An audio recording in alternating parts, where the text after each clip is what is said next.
প্রাণপ্রিয় সমস্ত ছোট বড় দিনী ভাই সকল, যাবতীয় প্রশংসা গুণগান গুণকীর্তন সেই মহান আল্লাহ রাব্বুল আলামিনের জন্যই, যিনি আমাদেরকে এই পৃথিবীর বুকে পাঠানোর পরে পরে আমাদের জন্য হালাল রুজি রুটির ব্যবস্থা করে পাঠিয়েছেন। আমরা সেই মহান করুণাময় আল্লাহ রাব্বুল আলামিনের সংক্ষিপ্তভাবে শুকরিয়া জ্ঞাপন করি। আমরা সকলেই বলি আলহামদুলিল্লাহ। তারপরে পরে অসংখ্য অগণিত শান্তির ধারা বর্ষিত হোক বিশ্বনবী হযরত মুহাম্মদ মুস্তাফা সাল্লাল্লাহু আলাইহি ওয়াসাল্লাম, যিনি সারা পৃথিবীর মানুষের মাঝে, সারা পৃথিবীর মানুষের জন্য হালাল হারামের বিষয়টাকে পরিষ্কার করে এই পৃথিবী ছেড়ে চলে গিয়েছেন।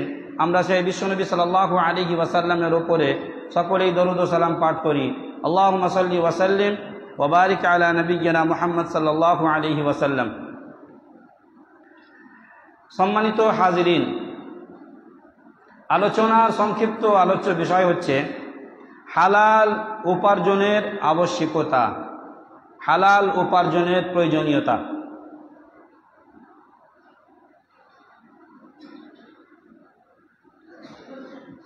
আল্লাহ রাব্বুল আলামিন আমাদেরকে এই পৃথিবীর বুকে পাঠিয়েছেন। পৃথিবীর বুকে পাঠানোর পরে আল্লাহ রাব্বুল আলামিন আমাদের সকলের জন্য রুজি রুটিকে লিখে দিয়েছেন।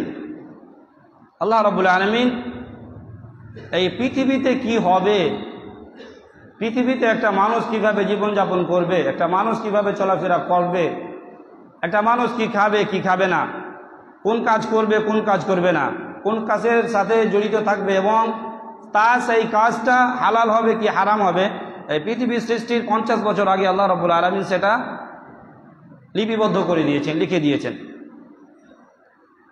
বর্তমানে দেখা যাচ্ছে যে আমরা সবাই নিজে রুজি রুটি অর্জনের পিছনে ছুটে বেড়াচ্ছি, আমরা রুজি সঞ্চয়ের পিছনে দৌড়াদৌড়ি করছি, আমরা রুজি রুটি অর্জনের পিছনে ব্যস্ত হয়ে আছি। সম্মানিত উপস্থিতি, আমি আপনাদেরকে বলি, রুজি একটা এমন জিনিস, রুজি একটা এমন জিনিস, উপার্জন একটা এমন জিনিস যেটা আমি আপনি কোনোদিনই অর্জন করতে পারবো না, কোনোদিনই সঞ্চয় করতে পারবো না যতক্ষণ পর্যন্ত আল্লাহ রাব্বুল আলামিন আমাদের জন্য সেটাকে লিখে না রাখবে। যতক্ষণ পর্যন্ত আল্লাহ রাব্বুল আলামিন সেটা আমাদের জন্য লিপিবদ্ধ না করে দিয়েছে ততক্ষণ পর্যন্ত আমরা কোনো জিনিসকে নিজের আন্ডারে করে সেটাকে ভক্ষণ করতে পারবো না। সম্মানিত উপস্থিতি, আজকে আমাদের লাগামহীন রুজি রুটির পেছনে ছুটে বেড়ার কারণে আমরা হালাল হারামের মধ্যে পার্থক্য ভুলে গিয়েছি। বিশ্বনবী সাল্লাল্লাহু আলাইহি ওয়াসাল্লামের যে নির্দেশনা রয়েছে, বিশ্বনবী সাল্লাল্লাহু আলাইহি ওয়াসাল্লামের যে নীতি রয়েছে, বিশ্বনবী সাল্লাল্লাহু আলাইহি ওয়াসাল্লামের যে রুজি অর্জনের আদর্শ রয়েছে, সেই নীতি আদর্শ এবং নির্দেশনাকে আমরা পিছিয়ে ফেলে দিয়ে আমরা নিজের নফসের গোলাম এবং আত্মার গোলামি করে আমরা নিজের জীবনটাকে নষ্ট করছি এবং সময়গুলোকে অপচয় করছি। সম্মানিত উপস্থিতি, আমরা যে রুজি উপার্জন করছি, এই রুজি হালাল পদ্ধতিতে উপার্জন না করার কারণে আমাদের সমাজের মধ্যে সমস্যা জন্ম নিচ্ছে, আমাদের সমস্যাগুলো দূর হচ্ছে না। আমি একটি আপনাদেরকে সংক্ষেপে ঘটনা শোনাই। আমরা সবাই চিনি মুহাম্মদ বিন মুহাম্মদ নাসিরউদ্দিন আল আলবানী রাহিমাহুল্লাহকে। তিনি একদিন ভাষণ দিচ্ছিলেন, একদিন ভাষণ দিচ্ছিলেন। ভাষণ দেওয়ার পরে পর্দার আড়াল থেকে একটা মেয়ের প্রশ্ন এলো, পর্দার আড়াল থেকে একটা মেয়ের প্রশ্ন এলো, মহিলার প্রশ্ন এলো।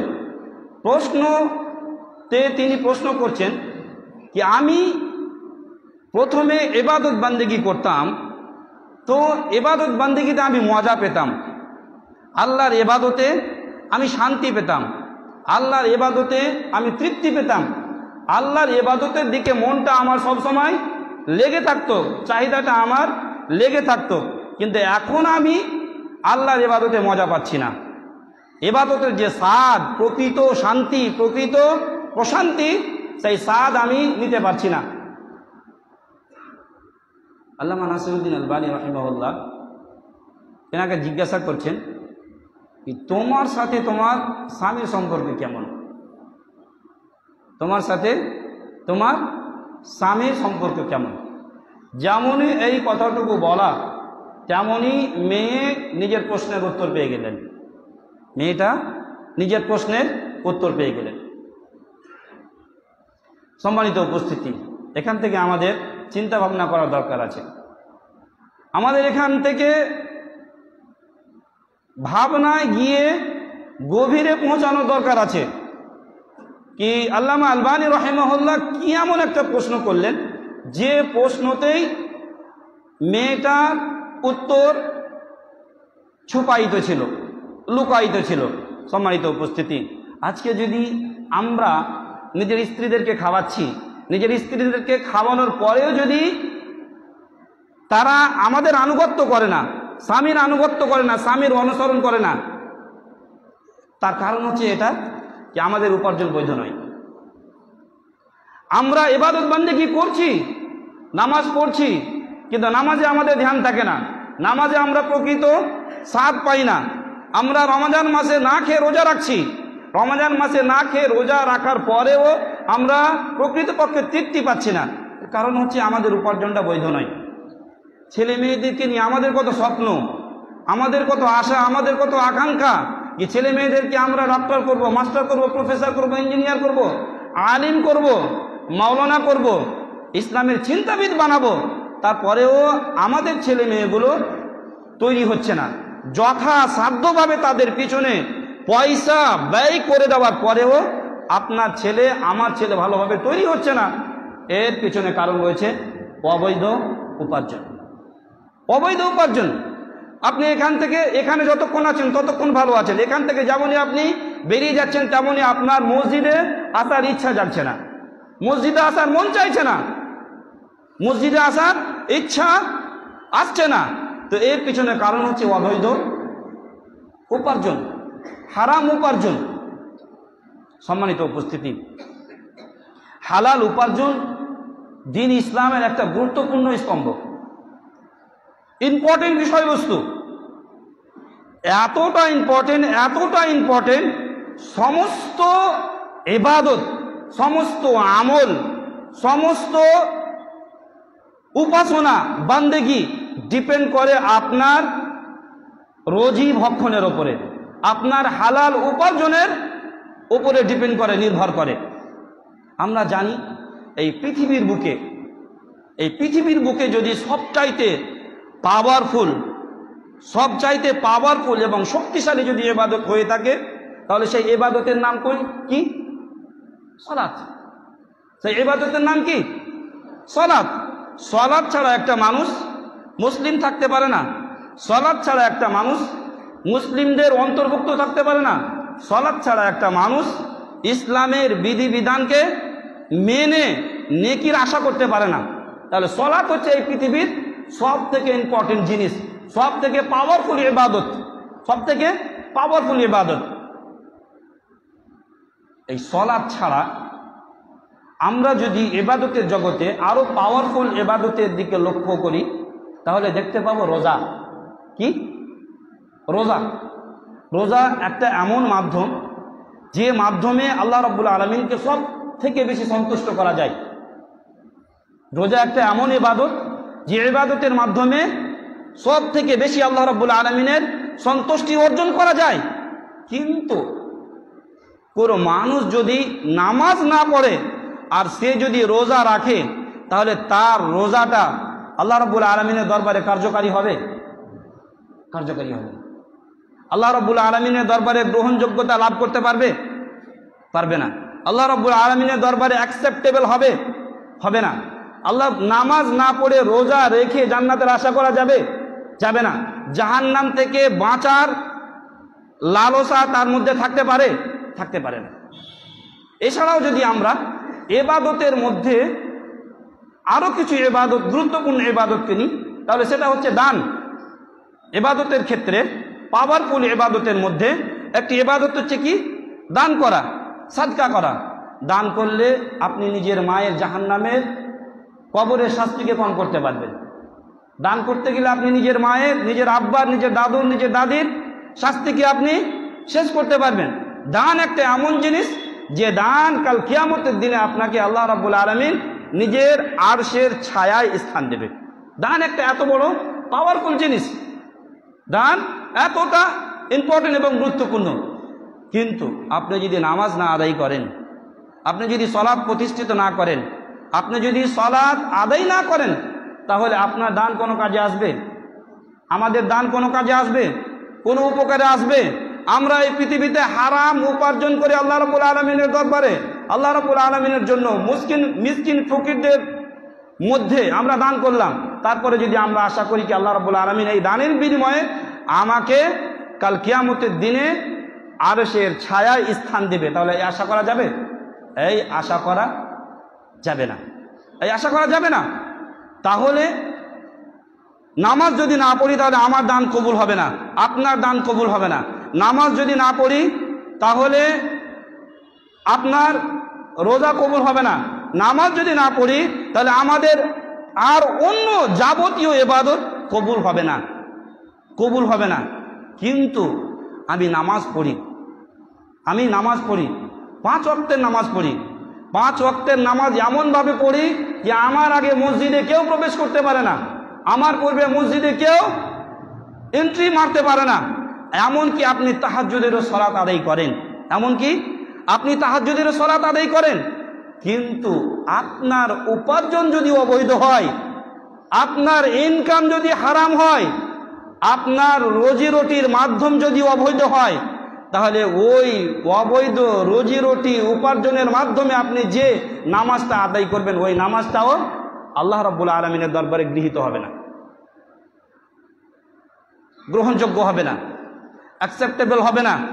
আল্লাহ রাব্বুল আলামিন সেই নামাজকে, সেই ইবাদতকে, সেই আপনার কষ্ট করাকে, রাত জাগাকে অযথা ফিরিয়ে দিবে। তাহলে উপার্জন কতটা আমাদের জন্য ইম্পর্টেন্ট, হালাল উপার্জনটা আমাদের জন্য কতটা জরুরি, হালাল হারামের মধ্যে পার্থক্য করাটা আমাদের জন্য কতটা অনিবার্য, অপরিহার্য, আমরা এই ইবাদতকে কেন্দ্র করে অনুভব করতে পারি। সমস্ত আমল মানুষের নির্ভর করে কার উপরে? নামাজের উপরে। কার উপরে? নামাজের উপরে। নামাজ যদি মানুষ পড়ে, সালাত যদি আদায় করে, তাহলে তার বাকি ইবাদতগুলো খুলে দেখা হবে করেছে কি করেনি। যদি নামাজ না পড়ে তাহলে কিছুই তার খুলে দেখা হবে না। কাল কিয়ামতের দিন আল্লাহ রাব্বুল আলামিন মানুষকে প্রথম প্রশ্ন করবে নামাজের ব্যাপারে। কিন্তু এই নামাজ আপনি আদায় করেছেন, বাকি ইবাদত আপনি করেননি, নামাজ আদায় করেছেন, কিন্তু এই নামাজকে ঠিক করার জন্য শর্ত হচ্ছে হালাল উপার্জন করা, বৈধ উপার্জন করা, বৈধ ইনকাম করা। তাহলে আমার আপনার ইবাদত আল্লাহ রাব্বুল আলামিনের দরবারে গৃহীত হবে। সম্মানিত উপস্থিতি,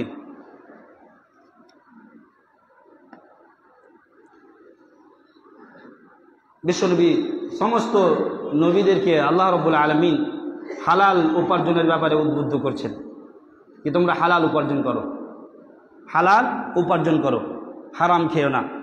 আল্লাহ রাব্বুল আলামিন বলেন, ইয়া আইয়ুহার রুসুলু কুলু মিনাত তাইয়্যিবাতি ওয়া'মালু সালিহা। এই রাসূলগণ, কুলু খাও, মিনাত তাইয়্যিবাত হালাল রুজি থেকে, পবিত্র রুজি থেকে, পবিত্র রুজি থেকে, অর্থাৎ পবিত্র জিনিসকে তোমরা কি করো? খাও। ওয়া'মালু সালিহা, আর সঠিক আমল করো, নেক আমল করো। এখানে আল্লাহ রাব্বুল আলামিন দুটো জিনিসকে এক আয়াতে নিয়ে এসেছে। একটা হচ্ছে পবিত্র রুজি ভক্ষণ করা, আর একটা হচ্ছে সঠিক আমল করা। তাহলে রুজির সাথে আমলের সম্পর্ক আছে না নাই? ইবাদতের সাথে রুজির সম্পর্ক আছে কি নাই? উপার্জনের সাথে আল্লাহ রাব্বুল আলামিনের ইবাদত বান্দেগীর সম্পর্ক আছে কি নাই? আছে। না থাকলে আল্লাহ রাব্বুল আলামিন এখানে করে সমস্ত নবী ও রাসূলদেরকে বলছেন না, এই পৃথিবীর সর্বশ্রেষ্ঠ মানুষ হচ্ছে নবী ও রাসূলগণ। সেই নবী ও রাসূলগণদেরকে আল্লাহ সুবহানাহু ওয়া তাআলা সতর্ক করছেন, তাদের হারাম উপার্জনে পড়ে যাওয়ার আশঙ্কা খুবই কম, পড়বে না, যাবে না। কারণ আল্লাহ রাব্বুল আলামিন ওইভাবে তাদেরকে এই পৃথিবীর বুকে ট্রেনিং দিয়েছেন, ওইভাবে তাদের মেজাজ তৈরি করেছেন, ওইভাবে তাদের মন তৈরি করেছেন। তারপরেও আল্লাহ রাব্বুল আলামিন তাদেরকে আদেশ দিচ্ছেন, ইয়া আইয়ুহার রুসুল কুলু মিনাত তাইয়্যিবাত, তোমরা পবিত্র রোজি, হালাল রোজি ভক্ষণ করো। ওয়া'মালু সালিহা, আর তোমরা সঠিক আমল করো, সঠিক আমল করো। আমরা আমলের ক্ষেত্রে অনেকেই ধোঁকা খাই, আমলের ক্ষেত্রে আমরা অনেকেই ধোঁকা খাই। কেমন করে ধোঁকা খাই? পৃথিবীর সমস্ত মানুষের আমল নেক হয় না, সঠিক হয় না। যারা বিশ্বনবী সাল্লাল্লাহু আলাইহি ওয়াসাল্লামের নীতি নির্দেশনা সিস্টেমকে ফলো করে আমল করবে, তাদেরই আমল কি হবে? সঠিক হবে। ওয়া'মালু সালিহা, আপনি এখানে নামাজ পড়তে এসেছেন, মাগরিবের নামাজ আদায় করলেন, মাগরিবের নামাজ আপনি 3 রাকাতের জায়গাতে যদি 4 রাকাত আদায় করেন, তাহলে আপনার নামাজটা সালেহ হলো, নেক আমল হলো? নেক আমল হলো না। আপনার দাদু মারা গিয়েছে, দাদু মরে যাওয়ার পরে একদিন আপনি গরু কাটলেন, একদিন আপনি কি কাটলেন? গরু কাটলেন, দিয়ে সমস্ত মানুষকে আপনি খাইয়ে দিলেন, আপনার আমলটা নেক হলো? ওয়া'মালু সালিহা হলো? ওয়া'মালু সালিহা হলো? ওয়া'মালু সালিহা হলো না। তাহলে হালাল উপার্জন করার সাথে সাথে আমাদেরকে নেক আমলটাও করতে হবে। এই নির্দেশ আল্লাহ রাব্বুল আলামিন কাদেরকে দিচ্ছেন? এই পৃথিবীর বুকে যারা সব থেকে শ্রেষ্ঠ মানুষ, যারা সব থেকে শ্রেষ্ঠ ব্যক্তি, যারা সব থেকে সর্বোত্তম ব্যক্তির অন্তর্ভুক্ত, তাদেরকে আল্লাহ রাব্বুল আলামিন এই নির্দেশ দিচ্ছেন। সম্মানিত উপস্থিতি, আল্লাহ রাব্বুল আলামিন আরেক জায়গাতে বলেন, ইয়া আইয়ুহান নাস কুলু মিম্মা ফিল আরদি হালালান তাইয়্যিবা ওয়া লা তাত্তাবিউ খুতুওয়াতিশ শাইতান ইন্নাহু লাকুম আদুউম মুবিন। আল্লাহ রাব্বুল আলামিন এখানে করে পূর্বের আয়াতে নবী ও রাসূলদেরকে নির্দেশ দিচ্ছিলেন, এবার পৃথিবীর সমস্ত মানুষদেরকে আল্লাহ রাব্বুল আলামিন নির্দেশ দিচ্ছেন কি? ইয়া আইয়ুহান নাস, এই পৃথিবীর মানুষ। এখানে করে হিন্দু, মুসলিম, জৈন, খ্রিস্টান, পৃথিবীর সমস্ত ধর্মের মানুষ লুকিয়ে আছে। এখানে করে উদ্দেশ্য পৃথিবীর সমস্ত মানুষ কি? ইয়া আইয়ুহান নাস কুলু মিম্মা ফিল আরদি হালালান তাইয়্যিবা, এই পৃথিবীর মানুষ, কুলু মিম্মা ফিল আরদি, তোমরা ভক্ষণ করো, খাও, মিম্মা ফিল আরদি, যা কিছু রয়েছে এই জমিনের ওপরে, হালালান হালাল, তাইয়্যিবান পবিত্র। হালালান হালাল, তাইয়্যিবান পবিত্র, এই দুটো জিনিস আলাদা আলাদা। হালাল আর পবিত্র একই জিনিস নয়। অনেক জিনিস হালাল কিন্তু পবিত্র নয়, অনেক জিনিস কি হালাল কিন্তু পবিত্র নয়। একটা গরু মারা গিয়েছে, হালাল কিন্তু পবিত্র নয়। একটা মুরগি মারা গিয়েছে, হালাল কিন্তু পবিত্র নয়। খেতে পারবেন? মরে যাওয়া মুরগির মাংস, মরে যাওয়া গরুর মাংস, মরে যাওয়া ছাগলের মাংস খেতে পারবেন? খেতে পারবেন না। তাহলে আল্লাহ রাব্বুল আলামিন এখানে করে দুটি জিনিসের কথা বলছেন, হালালান ওয়া তাইয়্যিবা, হালালান ওয়া তাইয়্যিবা, হালাল এবং পবিত্র। তাহলে যে জিনিসটা আমাদের জন্য হালাল হবে, ওটা যে পবিত্র হবে, এটা কোনো জরুরি বিষয় নয়, এটা কোনো আবশ্যিক বিষয় নয়। তাহলে আমাদেরকে ভক্ষণ করার ক্ষেত্রে লক্ষ্য রাখতে হবে হালালান তাইয়্যিবা, হালাল হতে হবে এবং পবিত্র হতে হবে। আল্লাহ রাব্বুল আলামিন এখানে করে পৃথিবীর সমস্ত মানুষদেরকে হালাল রুজি ভক্ষণের কথা বলছেন। কেন? আল্লাহ রাব্বুল আলামিন আমাদেরকে সৃষ্টি করেছেন, আল্লাহ রাব্বুল আলামিন আমাদের শরীরের যতগুলো পার্টস অফ বডি আছে, পার্টস আছে, সমস্ত পার্টসের ব্যাপারে অবগত কে? আল্লাহ রাব্বুল আলামিন। অবগত আল্লাহ রাব্বুল আলামিন। তারপরে আল্লাহ রাব্বুল আলামিন আমাদেরকে নির্দেশ দিয়েছেন কি? এটা হালাল, এটা হারাম, এটা হালাল, এটা হারাম। মানে কি?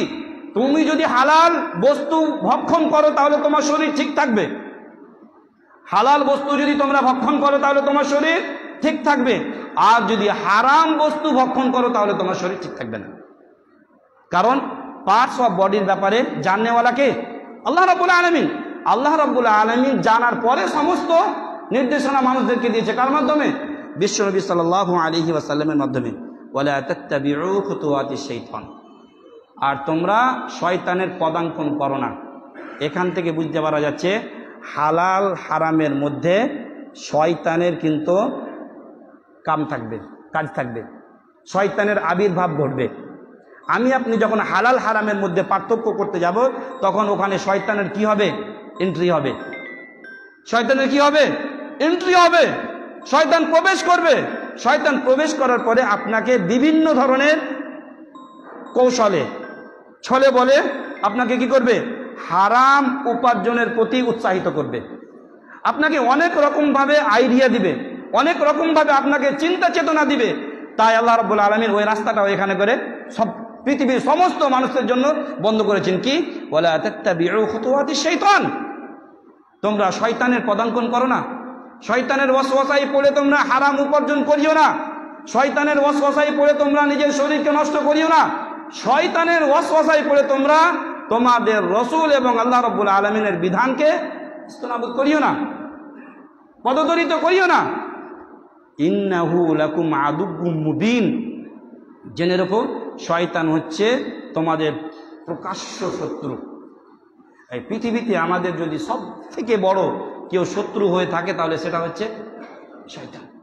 আল্লাহ রাব্বুল আলামিন এই আয়াতের মাধ্যমে আমাদেরকে অবগত করিয়েছেন, এই আয়াতের মাধ্যমে আমাদেরকে জানিয়েছেন, আমাদেরকে বুঝতে হবে। তাহলে দেখা গেল কি হালাল এবং হারামের মধ্যে শয়তান আসবে এবং শয়তানকে উপেক্ষা করে তার কথাকে লাথি মেরে তার মুখে চড় মেরে যারা হারাম উপার্জনকে ছেড়ে আল্লাহ রাব্বুল আলামিনের এই পৃথিবীতে পাঠানো হালাল উপার্জনের পিছনে ছোটাছুটি করবে, তারাই হবে কি সফল ব্যক্তি। সম্মানিত উপস্থিতি, আল্লাহ রাব্বুল আলামিন নবী ও রসুল এবং পৃথিবীর সমস্ত মানুষকে জেনারেলভাবে নির্দেশ দেওয়ার পরে বিশেষ করে এবার মুমিনদেরকে নির্দেশ দিচ্ছেন। কাদেরকে? মুমিনদেরকে, মুসলিমদেরকে নির্দেশ দিচ্ছেন। কি? ইয়া আইয়ুহাল্লাযীনা আমানু কুলু মিন তাইয়্যিবাতি মা রাযাকনাকুম, এই ঈমানদার ব্যক্তিগণ, যারা তোমরা মেনে নিয়েছো আমাকে এক আল্লাহ বলে এবং আমার রসুলকে নবী এবং রসুল বলে মেনে নিয়েছো, কুলু মিনাত তাইয়্যিবাত, তোমরা ভক্ষণ করো, খাও পবিত্র জিনিস থেকে যা আমি তোমাদেরকে দান করেছি। মিন তাইয়্যিবাতি মা রাযাকনাকুম, আমি তোমাদেরকে এই পৃথিবীর বুকে যা দিয়েছি, যা দান করেছি, সেখান থেকে যেটা পবিত্র, হালাল এবং পাক, সেখান থেকে তোমরা ভক্ষণ করো। ওয়াশকুরু লিল্লাহ, আর আল্লাহ রাব্বুল আলামিনের শুকরিয়া আদায় করো। কাফিরদেরকে আল্লাহ রাব্বুল আলামিন এখানে শুকরিয়া আদায়ের কথা বলেনি, কাফিরদেরকে এখানে আল্লাহ রাব্বুল আলামিন শুকরিয়া আদায়ের কথা বলেননি, কারণ কাফিরদের শুকরিয়া আদায় করার লাভ তারা আখিরাতে কিছুই পাবে না। আল্লাহ রাব্বুল আলামিন এখানে করে মুমিনদেরকে বলছেন কি তোমরা আমি যা দান করেছি সেখান থেকে পবিত্র রুজিগুলো ভক্ষণ করো, ওয়াশকুরু লিল্লাহ, এবং আমার কি করো? শুকরিয়া আদায় করো, কৃতজ্ঞতা জ্ঞাপন করো। ইন কুনতুম ইয়্যাহু তা'বুদুন, ইন কুনতুম ইয়্যাহু তা'বুদুন, যদি তোমরা আমার ইবাদত বান্দেগি করো, যদি তোমরা আমার ইবাদত বান্দেগি করো। ইন কুনতুম ইয়্যাহু তা'বুদুন, আল্লাহ রাব্বুল আলামিন এখানে করে ইবাদতের সঙ্গে ইবাদতের সাথে হালাল রুজিটাকে জড়িয়ে দিয়েছে, হালাল রুজিটাকে জড়িয়ে দিয়েছে। যদি তোমরা আমার ইবাদত বান্দেগি করতে চাও আর ওই ইবাদত বান্দেগি করে সফলতা পেতে চাও, নেকি পেতে চাও আর জান্নাত অর্জন করতে চাও, কুলু মিন তাইয়্যিবাতি মা রাযাকনাকুম, তাহলে তোমরা কি করো? আমার দেওয়া পবিত্র এবং হালাল রুজিগুলোকে তোমরা ভক্ষণ করো।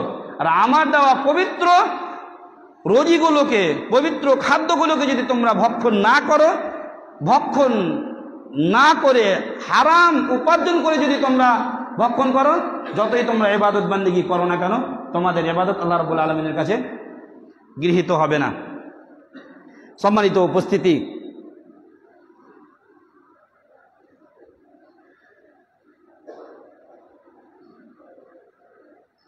عن أبي هريرة رضي الله تعالى عنه قال قال رسول الله صلى الله عليه وسلم إن الله طيب لا يقبل إلا طيبا, আল্লাহ রাব্বুল আলামিন হচ্ছেন পবিত্র, লা ইয়াকবালু ইল্লা তাইয়্যিবা, আর পবিত্র বস্তু ছাড়া আল্লাহ রাব্বুল আলামিনের দরবারে কোনো কিছু গৃহীত হয় না।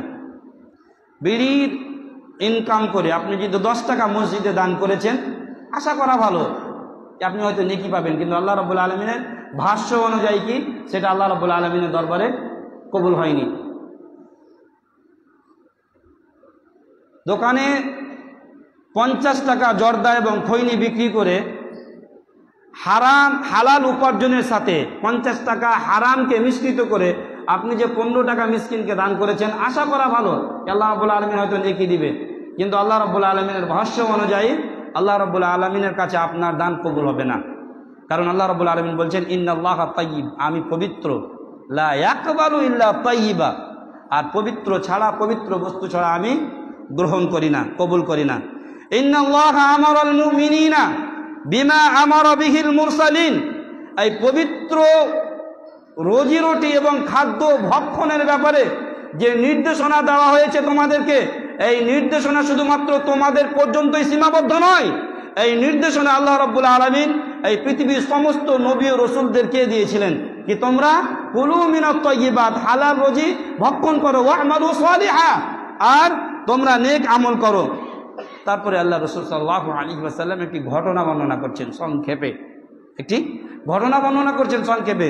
সুম্মা যাকারা রাজুলান ইউতিলুস সাফারা, তিনি এমন এক ব্যক্তির ব্যাপারে বর্ণনা করছেন যিনি একটা লম্বা সফর করে এসেছেন।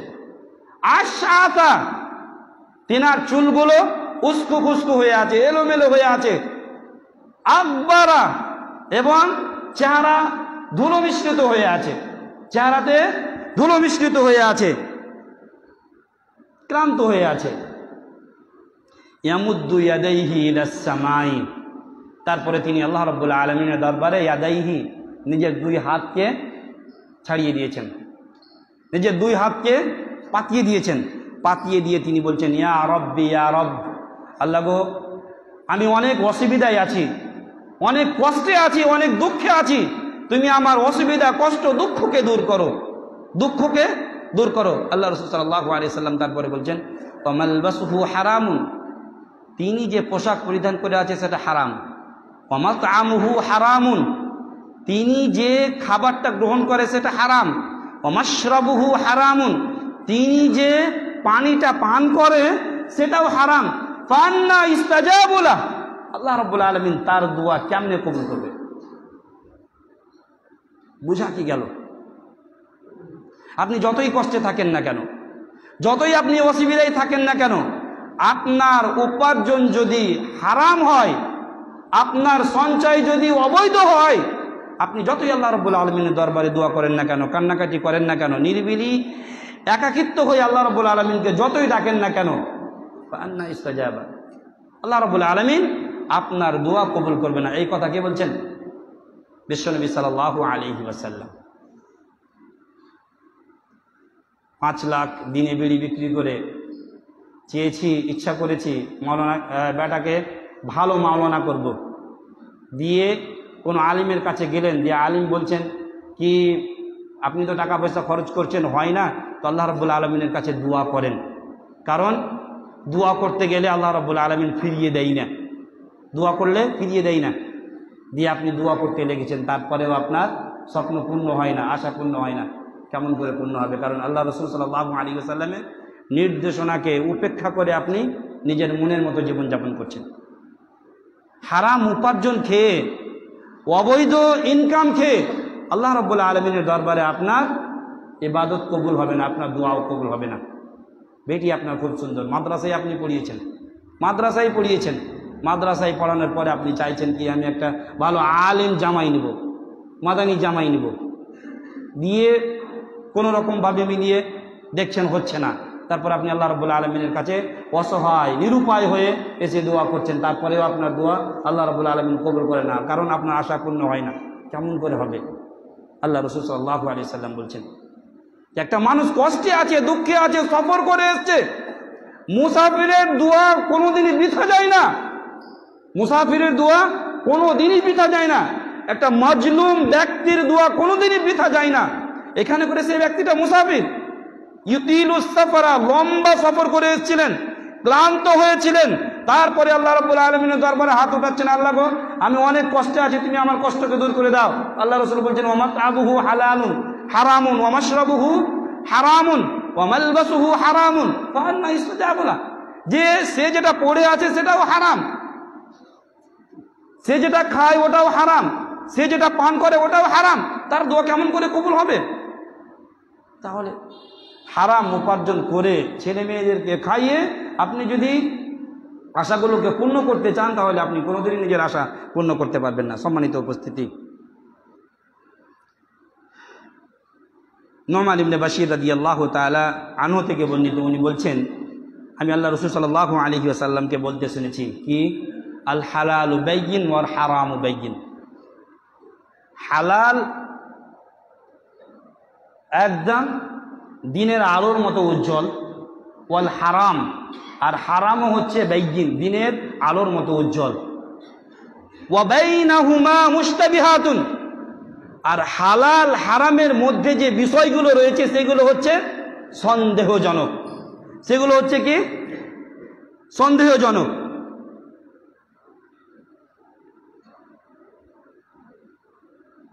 লা ইয়ালামুহুন্না কাসীরাম মিনান নাস, অনেক মানুষ জানেই না এটা হালাল হারামের মধ্যে যে কিছু বিষয় রয়েছে ওইগুলো সন্দেহজনক। লা ইয়ালামুহুন্না কাসীরাম মিনান নাস, অনেক মানুষ এই ব্যাপারে জানেই না। ব্যাংক থেকে আপনার কাছে কল এসছে চাকরির জন্য। কিসের জন্য? চাকরির জন্য। আপনি চাকরিতে জয়েন করে দিয়েছেন, আপনি জানেন না কি ব্যাংকে চাকরি করা কি হারাম। ব্যাংকে চাকরি করা হারাম। বন্ধনের অফিস থেকে আপনার কাছে কল এসছে 18,000 টাকা মাস দিবে, দিনে 600 টাকা, নাকি দিনে 600 টাকা, 18,000 টাকা আপনাকে বেতন দিবে। আপনি চলে গেছেন, আপনি জানেন না। লা ইয়ালামুহুন্না কাসীরুম মিনান নাস, হালাল এবং হারামের মধ্যে কিছু সন্দেহজনক বিষয় রয়েছে, সেটা আপনি জানেন না, দিয়ে আপনি চলে গেছেন বন্ধন ব্যাংকে চাকরি করতে, বন্ধনের অফিসে আপনি চাকরি করতে চলে গিয়েছেন। যে বিষয়গুলো আমাদের জন্য সন্দেহজনক রয়েছে সেই বিষয়গুলোর উপরে আমাদের করণীয় কি হবে, বিশ্বনবী সাল্লাল্লাহু আলাইহি ওয়াসাল্লাম আগে নির্দেশনা দিচ্ছেন। আল্লাহ রাসূল সাল্লাল্লাহু আলাইহি ওয়াসাল্লাম বলছেন, ফামান ইত্তাকা শুবহাত ফাকাদ ইস্তাবরা লিদীনিহি ওয়া ইরদিহি, যে ব্যক্তি সন্দেহজনক জিনিস থেকে বেঁচে গেল সে নিজের দ্বীনকে, নিজের ঈমানকে পরিপূর্ণ করলো। ব্যাংকে চাকরি করা হালাল কি হারাম আপনি যদি পরিষ্কার হতে না পারেন, পেরে উঠতে যদি না পারেন, আপনি যদি বুঝতে না পারেন কি এটা হালাল কি হারাম, তাহলে বিশ্বনবী সাল্লাল্লাহু আলাইহি ওয়াসাল্লামের নির্দেশ বলছেন কি আপনাকে সেই চাকরি ছেড়ে দিতে হবে। কারণ এতেই রয়েছে আপনার ঈমানের পরিপূর্ণতা, এতেই রয়েছে আমার দ্বীনের পরিপূর্ণতা। বন্ধন ব্যাংকে চাকরি করা হালাল কি হারাম আপনি যদি পেরে উঠতে না পারেন, আপনার কাছে যদি বিষয়টা পরিষ্কার পরিচ্ছন্ন না হয়, তাহলে আপনার আমার জন্য জরুরি ওই চাকরিকে ছেড়ে দেওয়া। এতেই রয়েছে দ্বীনের কি পূর্ণাঙ্গতা। আল্লাহ রাসূল সাল্লাল্লাহু আলাইহি ওয়াসাল্লাম আর একটু পরিষ্কার করে বলছেন কি, ওয়ামান ওয়াকা ফিস শুবহাতি ওয়াকা ফিল হারাম, যারা সন্দেহ জিনিসে পড়ে গেল তারা হারামে নিমজ্জিত হয়ে গেল। আজকে আমাদের কাছে যে বিষয়গুলো সন্দেহজনক রয়েছে সেগুলোকে বাদই দিচ্ছি, কিন্তু যে বিষয়গুলো আমাদের কাছে প্রকাশ্য রয়েছে, প্রকাশ্য একদম সূর্যের আলোর মতো উজ্জ্বল, যেটা হারাম, সেই জিনিসগুলোতেও আমরা নিজেকে ডুবিয়ে রেখেছি। বিড়ি কি হারাম? সন্দেহ আছে? কাউরির ভিতরে কোনো ডাউট আছে? কোনো ইস্তেবা, কোনো মুস্তাবাহাত কিছুই নেই, তারপরে আমি আপনি নিজেকে বিড়িতে ডুবিয়ে রেখেছি। কি অবস্থা হতে পারে আমার আপনার ইবাদতের আর নিজের আমলের আর কিয়ামতের দিনে জান্নাতের। দোকানে জর্দা বিক্রি করা কি হারাম? জর্দা কি হারাম? তামাক হারাম, পাতা হারাম, গুটকা হারাম, খৈনি হারাম।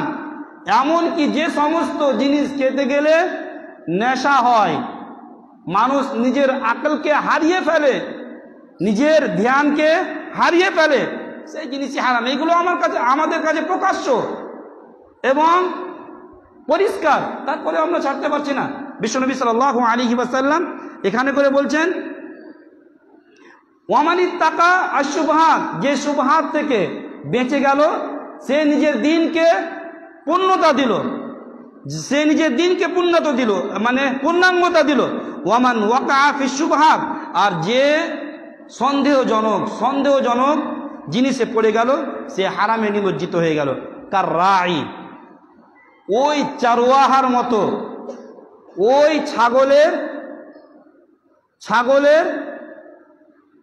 ছাগল যারা চড়ায় তাদেরকে কি বলে? রাখাল। ওই ছাগলের রাখালের মতো এরা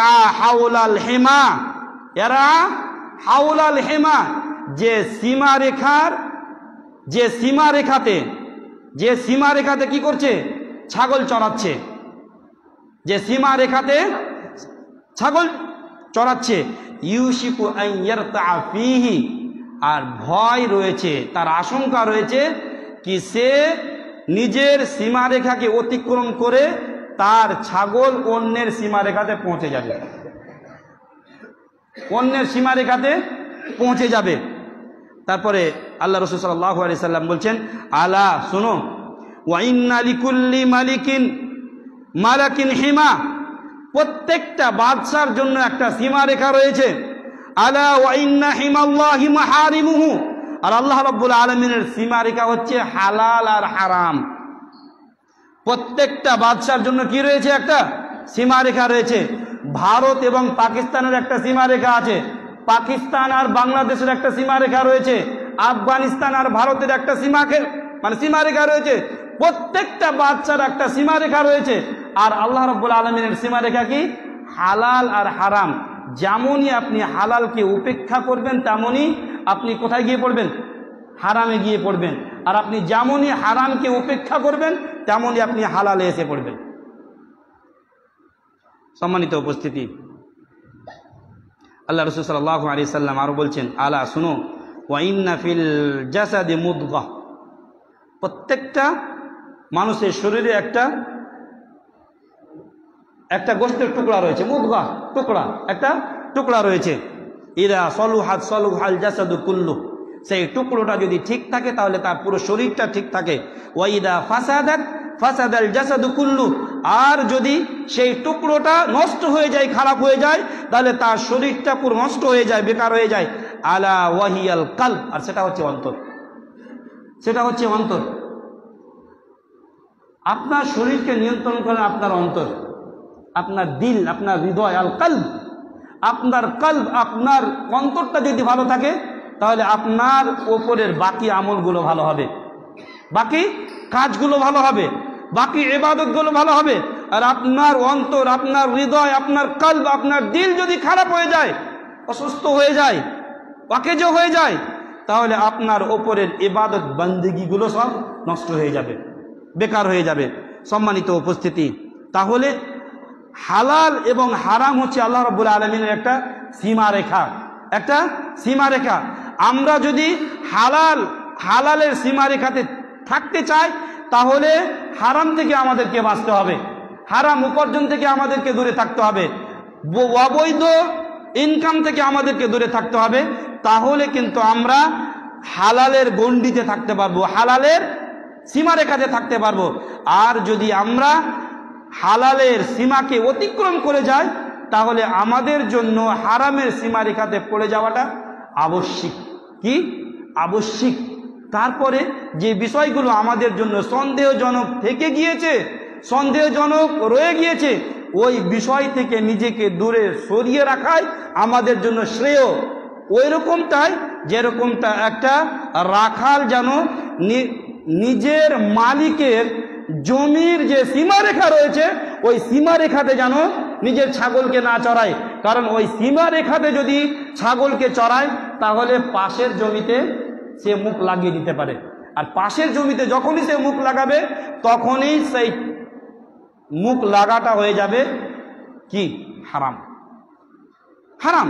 হালালের সীমাকে লঙ্ঘন করে সে হারামের সীমারেখাতে পৌঁছে যাবে। সম্মানিত উপস্থিতি,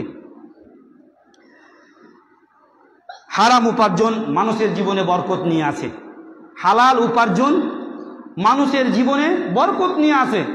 আর হারাম উপার্জন মানুষের জীবন থেকে বরকতকে শেষ করে দেয়। বরকতকে শেষ করে দেয়। আমরা দেখতে পাই না এলাকাতে, আমরা এলাকাতে দেখতে পাই কিছু মানুষ অবৈধভাবে ব্যবসা করে। 3 টাকার মাল নিয়ে এসে ও 30 টাকায় বিক্রি করে, 300 টাকার মাল নিয়ে এসে ও 1000 টাকায় বিক্রি করে, 1200 টাকার মাল নিয়ে এসে ও 2200 টাকায় মানে বিক্রি করে।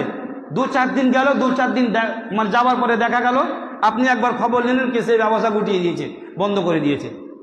কারণ কি? সে অবৈধভাবে উপার্জন করছিল, সে হারাম পদ্ধতিতে উপার্জন করছিল। হারাম জিনিস আমার আপনার কাছে বেশি দিন থাকবে না। হারাম জিনিস, হারাম রুজি-রুটি, হারাম উপার্জন, অবৈধ ইনকাম আমার আপনার কাছে বেশি দিন থাকবে না। কারণ এটা আল্লাহ রাব্বুল আলামিনের ওয়াদা রয়েছে।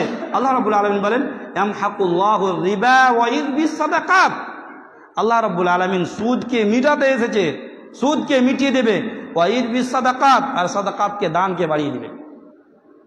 যারা সুদ খাচ্ছে, যারা ঘুষ খাচ্ছে, যারা লোনের সাথে জড়িয়ে রয়েছে, যারা হারাম উপার্জনের সাথে নিজেকে জড়িয়ে রেখেছে, তারা যত ইনকাম করে নেক না কেন, তাদের পরিণতি এবং ফলাফল হচ্ছে নিস্ত হওয়া, জিরো হওয়া। সে যদি বাড়ি গাড়ি হারাম উপার্জনে করে যায়, তাহলে তার বেটারা বিক্রি করবে তার বাড়ি, তার বেটারা বাড়ি বিক্রি করবে, বাড়ি বিক্রি করার পরে ভিক্ষা করে খাবে। এটাই তার পরিণতি। কারণ আল্লাহ রাব্বুল আলামিন বলেছেন ইয়ামহাকুল্লাহুর রিবা, সুদকে আল্লাহ রাব্বুল আলামিন মিটিয়ে দেবে। আপনি হারাম উপার্জন করে যদি জমি জায়গা করে নিয়েছেন, আপনার থাকা পর্যন্ত হয়তো ঠিক থাকবে, বা আপনার বেটারা থাকা পর্যন্ত হয়তো ঠিক থাকবে, কিন্তু যেমনই আপনার পোতারা আসবে এবং পোতারা আসবে, সমস্ত জিনিসকে উড়িয়ে দিবে, থাকবে না। কারণ এটা আল্লাহ রাব্বুল আলামিনের ওয়াদা, অঙ্গীকার। আল্লাহ রাব্বুল আলামিনের অঙ্গীকার কোনোদিনই অসত্য হয় না, চিরদিনই বাস্তব হয়। আর আপনি হালাল উপার্জনের মাধ্যমে যে ক টাকা আপনি দান করবেন, 10 টাকা, 5 টাকা, 100 টাকা, 50 টাকা, সেটা আল্লাহ রাব্বুল আলামিন আরো বাড়িয়ে দেবে, আপনার রুজি রুটিতে বরকত দান করবে। সম্মানিত উপস্থিতি, বেশি পয়সা আমাদেরকে উপার্জন করতে হবে, এটাই বাস্তব। কম পয়সা উপার্জন করে আমি আপনি দিনের খিদমত করতে পারবো না। কম পয়সা উপার্জন করে আমি আপনি গরিব মিসকিনদেরকে দান সাদকা খায়রাত করতে পারবো না। কম পয়সা উপার্জন করে আমি আপনি জাতির উপকার করতে পারবো না, জাতির উপকার করতে পারবো না। বেশি উপার্জন করতে হবে আমাদেরকে, এটাই বাস্তব। আর বেশি রুজি রুটি উপার্জন করে নিজের ছেলে মেয়েদের জন্য রেখে যেতে হবে, এটাই বাস্তব। এটাই কি বাস্তব। আল্লাহ রাসূল সাল্লাল্লাহু আলাইহি ওয়াসাল্লামের কাছে একজন সাহাবী এলেন। সাহাবী এসে বলছেন, আল্লাহ রাসূল, আমার কাছে অনেক মাল রয়েছে, ধন রয়েছে, সম্পদ রয়েছে, আর আমার কাছে একটাই বেটি, একটাই কন্যা, তো আমি কি পুরো মালটাই আল্লাহর রাস্তায় দান করে দেবো? আল্লাহ রাসূল বলছেন না। তারপর আল্লাহ রাসূল বলছেন, তারপরে সাহাবী বলছেন, আল্লাহ রাসূল, আমি কি অর্ধেক দান করে দেবো? আল্লাহ রাসূল বলছেন না। আল্লাহ রাসূল বলছেন, আমি কি 3 ভাগের 1 ভাগ দান করে দেব? আল্লাহ রাসূল বলছেন, করো, তবে আস-সুলুসু কাসীর, এটাও বেশি। কি বুঝলেন? করো, তবে এটাও বেশি। কি বুঝলেন? আপনার ছেলে মেয়েকে বেশি উপার্জন করে আপনাকে এই পৃথিবী ছেড়ে যেতে হবে, এটা এখান থেকে বোঝা যাচ্ছে। আপনার এই পৃথিবী ছেড়ে চলে যাওয়ার পরে আপনার ছেলে মেয়ে যেন কাউরের কাছে হাত না পাতায়, আপনার ছেলে মেয়ে যেন কাউরের কাছে হাত না পাতায়, কাউরি দরবারে গিয়ে যেন ভিক্ষা না করে। আল্লাহ রাসূল সাল্লাল্লাহু আলাইহি সাল্লাম কি বলছেন? আল ইয়াদুল উলিয়া খায়রুম মিনাল ইয়াদিস সুফলা, देने वाला हाथ लेने वाले हाथ से बेहतर है। देने वाला हाथ लेने वाला हाथ থেকে বেহতর, উত্তম। তাহলে আপনাকে দেনে ওয়ালা হতে হবে, লেনে ওয়ালা নয়। তো দেনে ওয়ালা যদি আপনি হতে চান, তাহলে আপনাকে কি করতে হবে? আমাকে কি করতে হবে? বেশি বেশি উপার্জন করতে হবে। কোন পথে? অবৈধ পথে না, বৈধ পথে। হালাল উপার্জন আমাদেরকে করতে হবে, হালাল ইনকাম আমাদেরকে করতে হবে। সম্মানিত উপস্থিতি, তাবুকের যুদ্ধ সেই মদিনা থেকে মোটামুটি 600 থেকে 800 কিলোমিটার দূরে, 600 থেকে 800 কিলোমিটার দূরে আল্লাহ রাসূল সাল্লাল্লাহু আলাইহি ওয়াসাল্লাম যুদ্ধের ঘোষণা দিয়ে দিলেন এবং বের হওয়ার ডেট নির্দিষ্ট করে দিলেন। নির্দিষ্ট করে দেওয়ার পরে সাহাবীদের মধ্যে ঘোষণা দিচ্ছেন, নিয়ে এসো তোমরা যা কিছু তোমাদের কাছে আছে, নিয়ে এসো তোমরা তোমাদের কাছে যা কিছু আছে। হযরত আবু বকর সিদ্দিক রাদিয়াল্লাহু তাআলা আনহু আল্লাহ এবং তার রসুলকে বাড়িতে রেখে সমস্ত জিনিস দিয়ে দিলেন। এবং হযরত ওমর ফারুক রাদিয়াল্লাহু তাআলা আনহু নিজের বাড়িতে যা কিছু ছিল তার অর্ধেক আল্লাহ রাসূল সাল্লাল্লাহু আলাইহি ওয়াসাল্লামের দরবারে এসে রেখে দিলেন।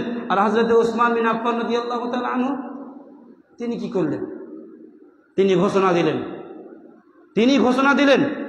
ঘোষণাটা ছিল কি, যতটি সৈন্য এখান থেকে যাবে তার অর্ধেক খরচ আমি বহন করব। তো সেই যুদ্ধে কতজন সৈন্য গিয়েছিলেন? 30,000। 30,000-এর মধ্য থেকে 15,000 সৈন্যকে হযরত উসমান গনি রাদিয়াল্লাহু তাআলা আনহু যানবাহন দিয়েছিলেন এবং 15,000 সৈন্যদের খাবারের ব্যবস্থা করেছিলেন 1 মাস পর্যন্ত। 1 মাস পর্যন্ত। তাহলে কত টাকার অধিকারী ছিলেন তিনি?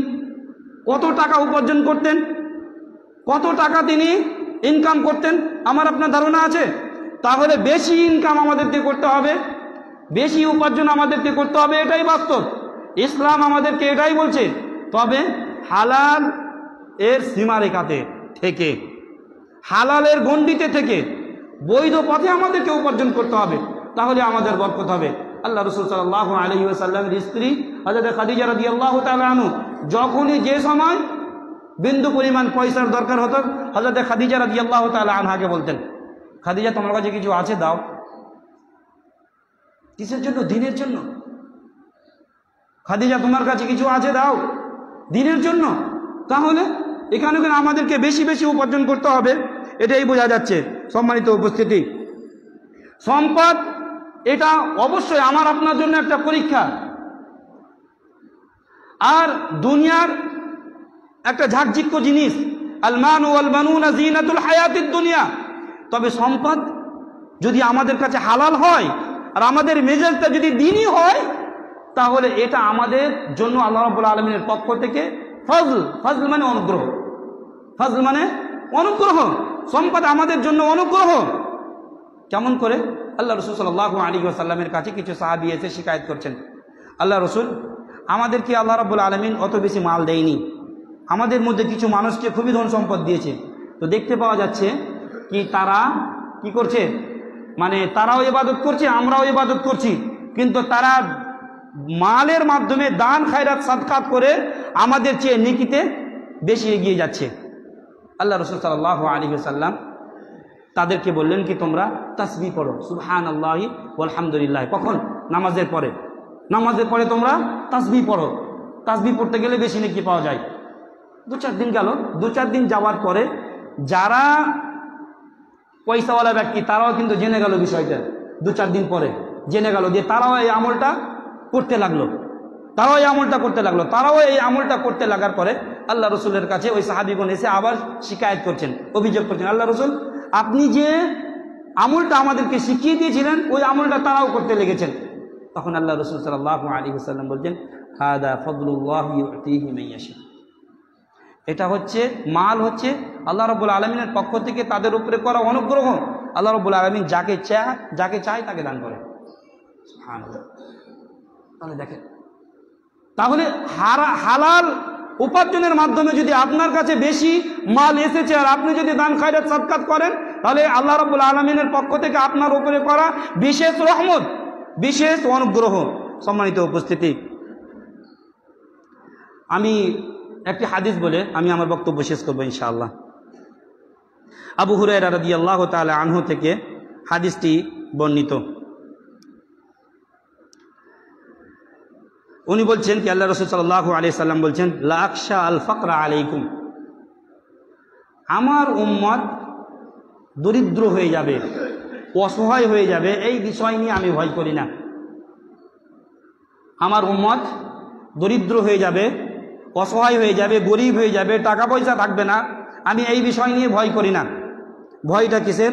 ওয়ালাকিন আখশা আলাইকুম আন তুবসাতা আলাইকুমুদ দুনিয়া, ভয় হচ্ছে তোমাদের ওপরে, অর্থাৎ আমার উম্মতের ওপরে ভয় হচ্ছে এটা কি আমার উম্মতের জন্য দুনিয়াকে খুলে দেওয়া হবে, দুনিয়াটাকে আমার উম্মতের জন্য খুলে দেওয়া হবে।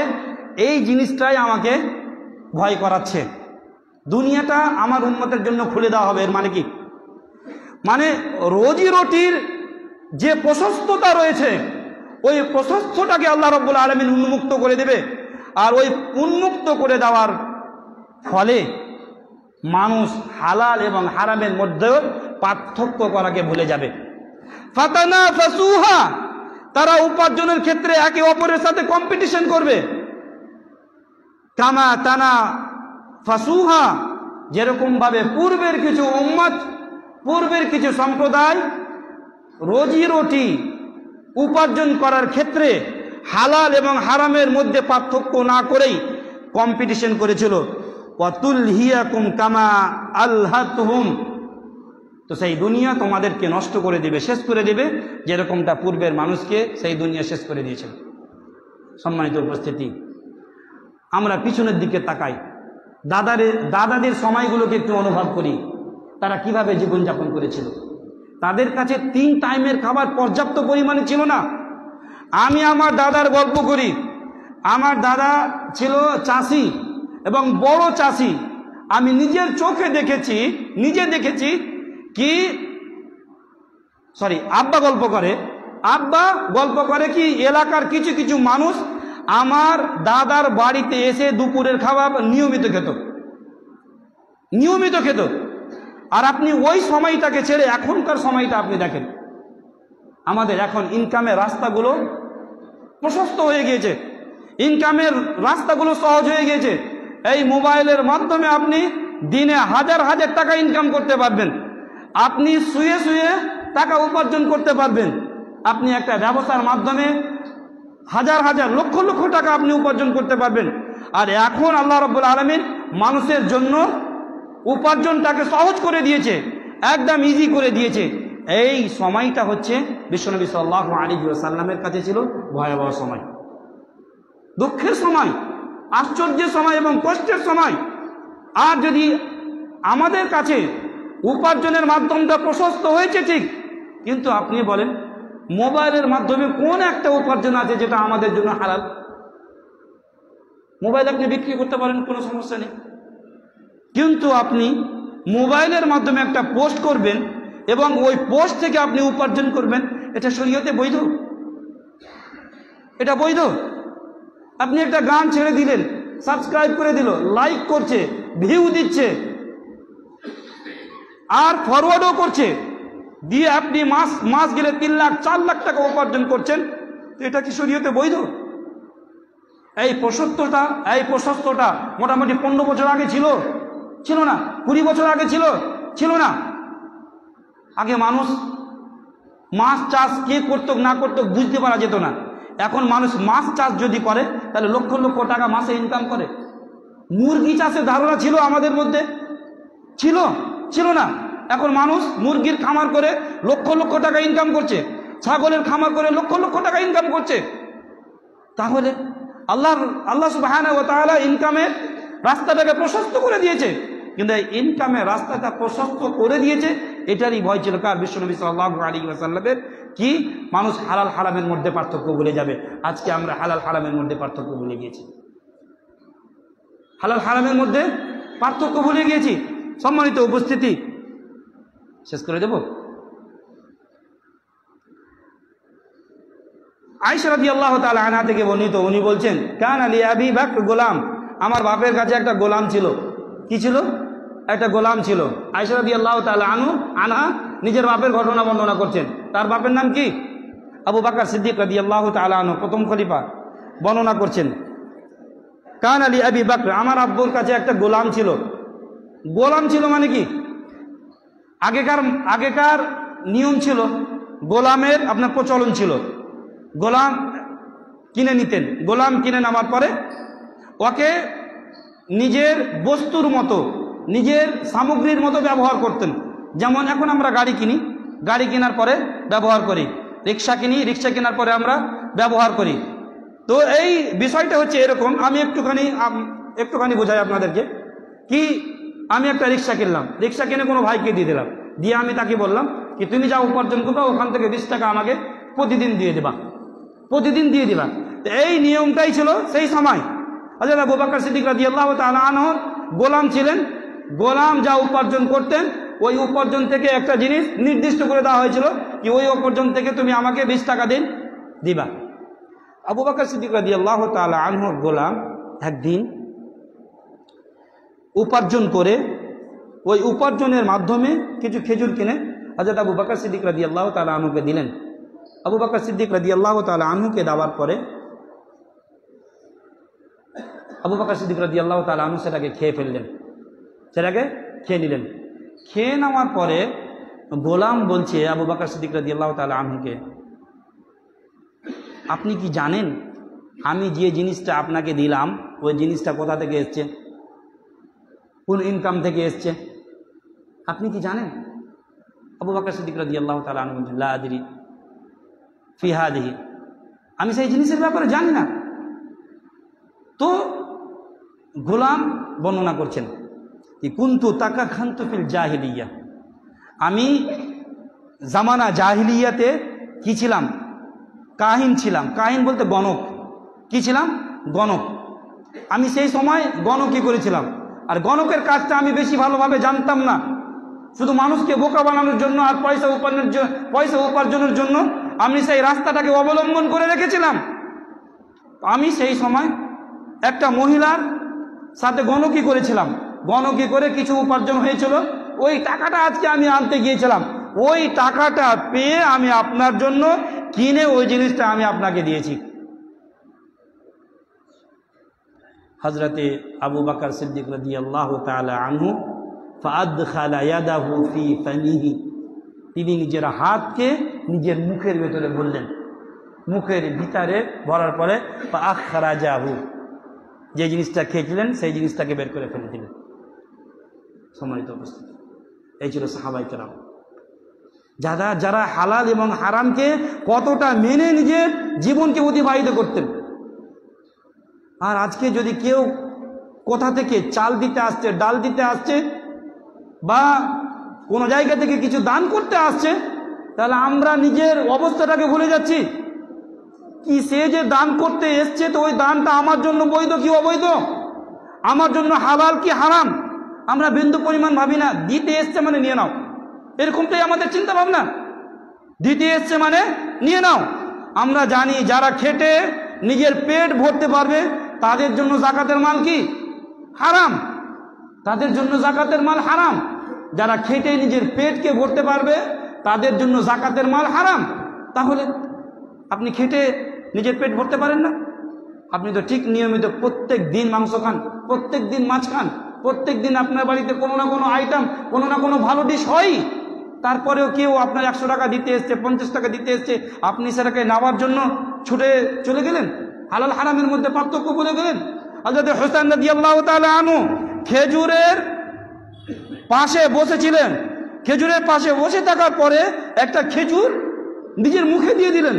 মুখে দিয়ে দেওয়ার পরে আল্লাহ রাসূল সাল্লাল্লাহু আলাইহি সাল্লাম যেমনই দেখতে পেলেন তেমনই তাকে বললেন, ছি ছি ছি ছি, এটা হচ্ছে যাকাতের মাল, এটা হচ্ছে যাকাতের মাল। যাকাতের মাল আমার জন্য অবৈধ, আমার পরিবারের জন্য অবৈধ, এবং আমার বাড়িতে যারা কাজ করে তাদের জন্য অবৈধ। দিয়ে হযরত হুসাইন রাদিয়াল্লাহু তাআলা আনহুর মুখে আঙুল ঢুকে আল্লাহ রাসূল সাল্লাল্লাহু আলাইহি সাল্লাম ওটাকে বের করলেন। সম্মানিত উপস্থিতি, আবু বকর সিদ্দিক রাদিয়াল্লাহু তাআলা আনহু একটা রাস্তা দিয়ে যাচ্ছিলেন, যেতে যেতে একটা খেজুর দেখতে পেলেন। আল্লাহ রাসূল সাল্লাল্লাহু আলাইহি সাল্লাম বলছেন, রাস্তা দিয়ে যাচ্ছিলেন, দিয়ে একটা খেজুর দেখতে পেলেন। খেজুরটা দেখে খেজুরটাকে উঠালেন। খেজুরটাকে উঠিয়ে তিনি বলছেন, লাউলা আখাফু আন তাকুনা মিনাস সাদাকা, আমি যদি ভয় না করতাম কি তুমি যাকাতের মাল হতে পারো, এই যদি ভয়টা আমার ভিতরে না থাকতো, লা আকুলুহা, আমি তোমাকে অবশ্যই খেতাম। তাহলে আল্লাহ রাসূল সাল্লাল্লাহু আলাইহি ওয়াসাল্লাম কিভাবে হালাল হারামের মধ্যে পার্থক্য করে নিজের জীবন অতিবাহিত করেছেন, সাহাবায়ে কেরামগণ কিভাবে বৈধ উপার্জনকে প্রাধান্য দিয়ে বৈধ উপার্জনের সাথে জড়িত রেখে নিজের পেটকে খালি করে রেখে দিন ইসলাম প্রচার করেছেন। আর আজকে আমরা আমাদের একটা সংগঠন, আলহামদুলিল্লাহ আমাদের সংগঠন সব থেকে স্ট্রং সংগঠন, দাওয়াতি ময়দানে আমাদের সংগঠন সব থেকে বড় ভূমিকা পালন করে। আর আমাদের সংগঠনের একমাত্র উদ্দেশ্য এবং লক্ষ্য বাড়িতে বাড়িতে কোরআনের আলোকে জ্বালিয়ে দেওয়া, বাড়িতে বাড়িতে গিয়ে ইসলামের প্রচার প্রসার করা, এলাকাতে ইসলামের সমাজ ব্যবস্থাকে কায়েম করা। এটাই হচ্ছে আমাদের একমাত্র লক্ষ্য।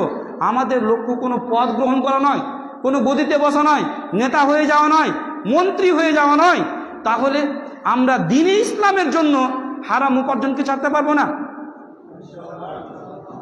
আমরা এই দ্বীনকে প্রতিষ্ঠিত করার জন্য হারাম উপার্জনকে আমরা টাটা বাই বাই করতে পারবো না? ইনশাআল্লাহ পারবো। সাহাবাই কেরামদের কাছে কি ছিল? কিছুই ছিল না, কিছুই ছিল না। তাদের কাছে ছিল বিশ্বনবী সাল্লাল্লাহু আলাইহি সাল্লামের প্রতি ভালোবাসা, অটুট ঈমান, এবং আল্লাহ রাব্বুল আলামিনের কাছ থেকে ছিল অটুট আশা, অটুট বিশ্বাস, এবং ওই বিশ্বাস এবং অটুট ভালোবাসা দিয়ে আল্লাহ রাসূল সাল্লাল্লাহু আলাইহি ওয়াসাল্লাম সারা বিশ্ব জয় করেছেন। সারা বিশ্বের কোনায় কোনায় ইসলামের বার্তা এবং মেসেজকে পৌঁছে দিয়েছেন। তাই আমি আপনাদের কাছে বিনীতভাবে আবেদন করব যে আমরা যারা হারাম উপার্জনের সাথে কোনো না কোনো রকমভাবে জড়িয়ে রয়েছি, যেরকমভাবেই আপনি আমি জড়িয়ে থাকি না কেন, আজকে থেকে এখানেই প্রতিজ্ঞা করে আমরা বের হব যে আমি বাড়ি গিয়ে সেটাকে আজকে পানিতে আমি ফেলে দেব।